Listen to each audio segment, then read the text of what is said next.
Hola Quinto, ¿cómo va? ¿Todo bien? Bueno, esta semana nos toca leer cuentos tradicionales y de autor, ¿sí? Voy a explicar un poquito las características. Los cuentos tradicionales transcurren en un tiempo pasado. Hay personajes, suelen aparecer personajes sobrenaturales y mágicos.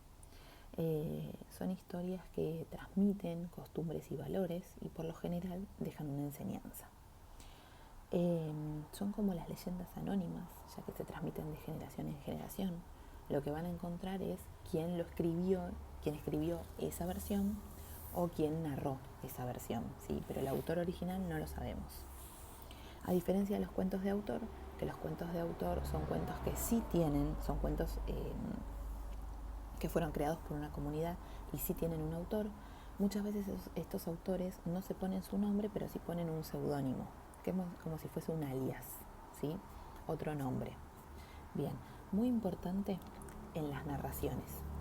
Las narraciones cuentan de tres partes: el principio o el comienzo, o el inicio también, el nudo o el conflicto y el final o el desenlace.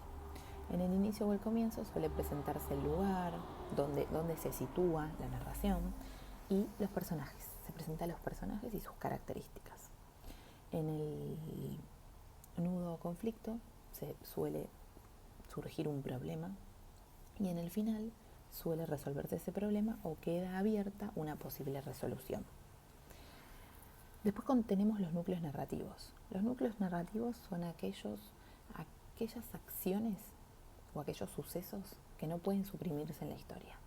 Si yo digo, decime exactamente todas las acciones que suceden en esta historia y que si yo las saco, modifica la historia. O sea, no las puedo sacar.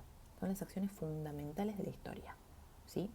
Tenemos los núcleos narrativos y aquellas acciones, los núcleos narrativos son los fundamentales y aquellas acciones secundarias que si yo las saco no me modifica la historia. O sea, los núcleos narrativos me cambian esto, que si yo saco un núcleo narrativo, la historia me cambia. Por eso digo que es un núcleo narrativo, porque no la puedo sacar. En cambio, las acciones secundarias sí pueden suprimirse, ¿sí? No sé, por ejemplo, me dice que el día está soleado y no me modifican nada en la historia. Yo puedo poner el día está soleado, estaba con lluvia o era nublado y es lo mismo, ¿sí? Bien. Y por otro lado tenemos los personajes principales y los secundarios. Ustedes saben que los personajes principales son los fundamentales en la historia, son los que realizan las acciones y aparecen muy seguido. En cambio, los secundarios son aquellos personajes que tienen participación en la historia, pero si yo los saco no me cambia, ¿sí? O aparecen poco, ¿sí? Esta semana les voy a narrar yo un cuento tradicional, así que espero que lo disfruten. Buena semana y a trabajar mucho.